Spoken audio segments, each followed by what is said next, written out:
Today we are going to try doing some still life studies using contour line, value, and maybe some color.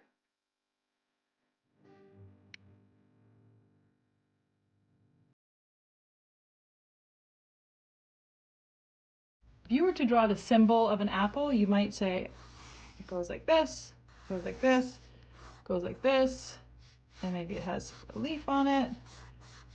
And people would see that as an apple. It's a good symbol of an apple.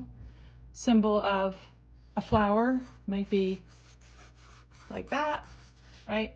These are recognizable symbols, but they're not drawings, right? So what we're going to do today is we're going to train our eye to really see a particular apple or flower, whatever you choose to draw, at a particular time in space. Okay, so we're going to switch from symbolic drawing to actual training our eyes to see a specific shape in a specific light at a specific moment in time. To do a blind contour drawing, you're just going to start with any point. I'm just going to start with this, what looks like a stem, but I'm not going to name it as a stem. I'm just going to say it's a line. I'm going to spend all the time looking at the apple. And notice that's a curve. And I'm just going to try to guess where that curve is in relation to the edge of that apple.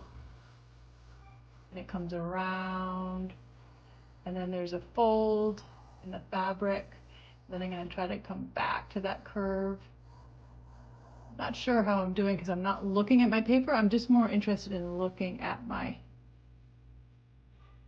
whatever I'm drawing because I'm training my brain. I see this curve shape, which looks a little bit like a clementine section. I'm going to see this curve shape. I'm going to see that curve shape. I'm going to see these textures. So I'm basically just imagining that my pencil is kind of like touching every edge and contour that I see.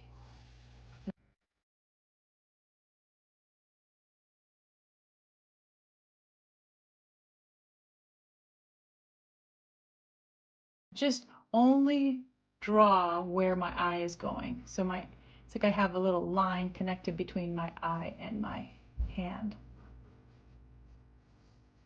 And then I see some folds there. And then you can stop and look. Hey, that's not so bad. But it was a fairly continuous line. That's a blind contour drawing. Another thing we want to think about in doing a still life is how to use marks to create value. When you think about a value scale, you think about the ranges of lights from the darkest dark to the lightest light. Darker areas are created by using a more concentrated collection of marks, pressing down harder with your pencil, and using a higher number pencil like a 4B or a 6B or even a 2B. A B or an HB pencil or anything underneath that, like a 4H or a 3H, is going to be lighter and more fine marks.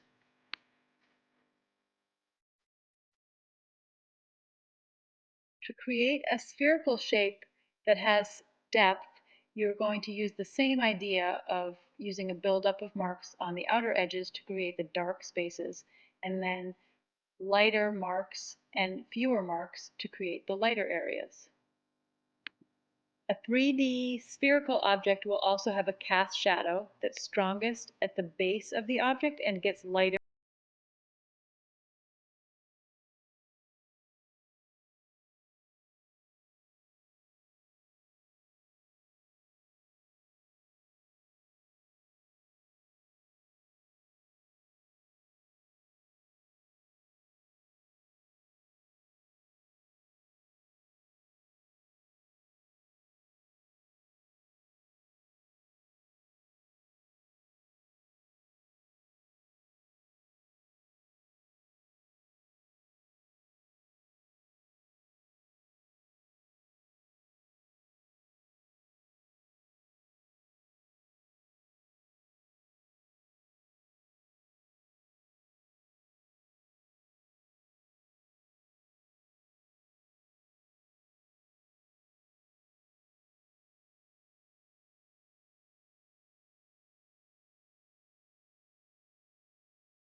looks more 3D.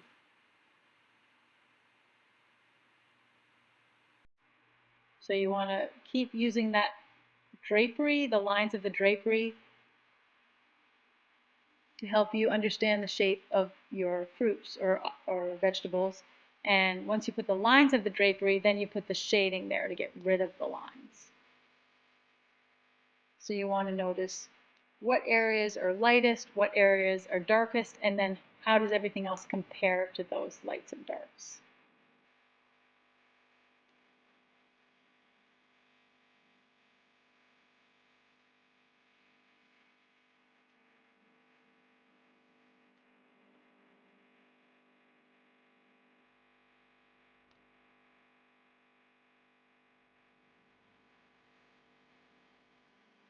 So it starts to become really rewarding when you see your shapes starting to emerge, and getting rid of your outlines really helps the shapes to look much more 3D.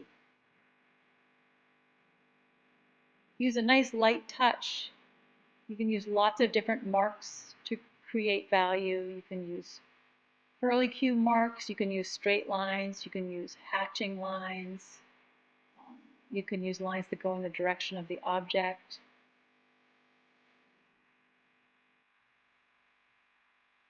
You can also experiment with your different pencils. Your 4B is going to be a lot darker and softer than your B or your HB, and your 2B is going to be just in the middle, the two. So you can play around with those, and you also want to keep sharpening your pencil with your hand sharpener, because when you're doing all this drawing, you can start wearing down the pencil. So the apple is darker than the clementine in front of it, so drawing the line of the clementine, then shading the apple behind it makes that line disappear.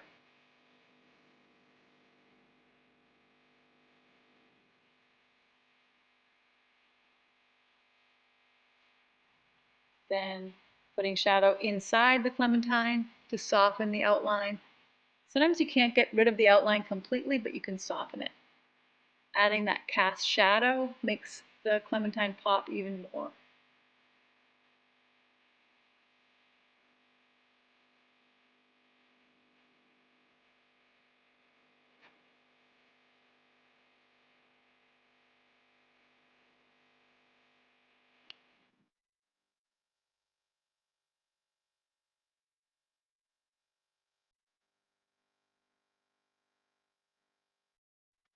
Keep on comparing relative values, noticing what's lighter and what's darker than the objects next to it. Notice the highlighted areas, the reflected light, the cast shadows. Pull out your highlights with your eraser.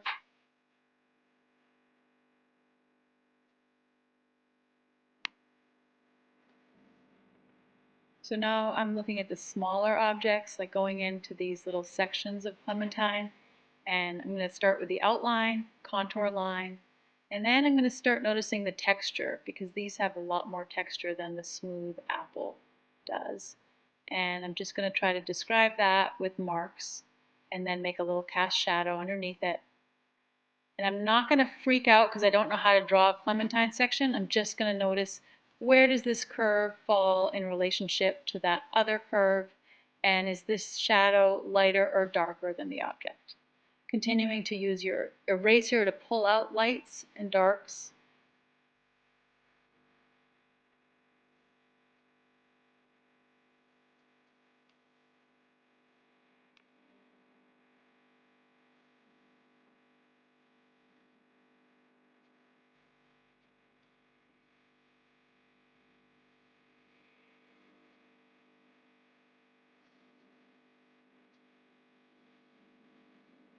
Noticing that the section in front will look a little bit bigger than the one in back.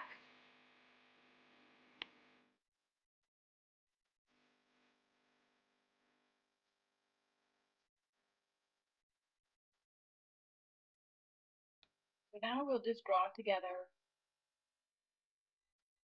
and keep on going with using scribbles and marks and line to create the illusion of a still life.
Don't forget to keep squinting when you're looking at your still life setup so you can see things more clearly.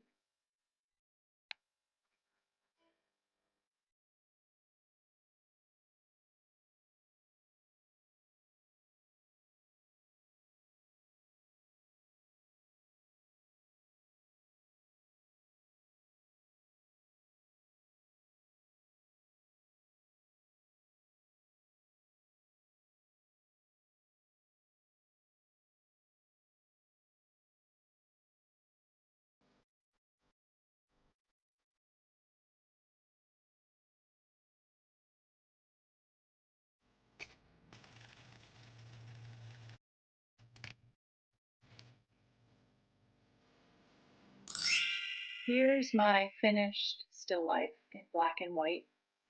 This is a great place to stop and admire your beautiful black and white sketch. If you want to push this a little bit more, you could try doing a very light watercolor wash on top of your pencil study. You can just use a very, very light bit of water with your colors to create a little bit of a color on top, leaving the lines of the drawing underneath.